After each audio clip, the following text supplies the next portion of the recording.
এই 5টা 5:30 নাগাদ জানতে পেরেছি। আমার ছেলের বন্ধুর স্ত্রী ফোন করেছিল আমাকে, সেই ইয়েতে আমি জানতে পেরেছি যে এরকম হয়েছে। আমি তো নিজের মাসি, আমি বললে হয়তো অনেকটাই বলা হবে, কিন্তু রাহুলের তুলনা নেই। ওর বিরাট মন ছিল, বিরাট, ভীষণ ফ্যামিলিয়ার ছেলে ছিল, ভীষণ ভালো ছিল, ভীষণ।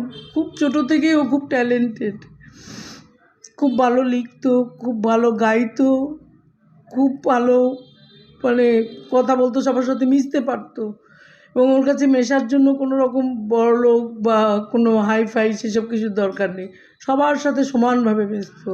আমার কাছে ওর ছুটি হওয়া মানেই ও আমার কাছে আসবে, এখানে আসবে, এখানে থাকবে, এখানে এমনকি শুটিংয়ে এলে পরেও এখানে না ঘুরে দেখা না করেও যাবে না। শুটিং করতে আসতো তখনও আমার সাথে দেখা করতো, শুটিংয়ে আসতো তখনও আমার সঙ্গে দেখা করতো, আমার বাড়ি আসবে। এমনকি রাতে শুটিং শেষ হয়েছে সেই অবস্থায় এখানে চলে এসছে, এসে সারা রাত থেকে ভোরে আবার ইউনিটের গাড়ি এসছে, তখন বেরিয়ে চলে গেছে, কিন্তু রাতটা আমার কাছে থেকে গেছে। ওর ভীষণ মানে ওর সব রকম জিনিস খেতে ভালো, যেখানে যেটা ভালো পাওয়া যায় সেটা ওর খাবার। আর যেখানে যাই খেয়ে আসো, বাড়ির রান্না ওর সবচাইতে প্রিয় ছিল, বাড়ি এসেও খাবে, এমনি সব রকম খাওয়া দাওয়াই করতো, মিষ্টিও খুব পছন্দ করতো, তারপরে মাগুর মাছ, এই সমস্ত জিনিস, মাংস টাংস, আমার হাতে রান্না। যেমন আমি ওদের বাড়ি গিয়ে পৌঁছলে পরে আমাকে রান্না করতেই হবে।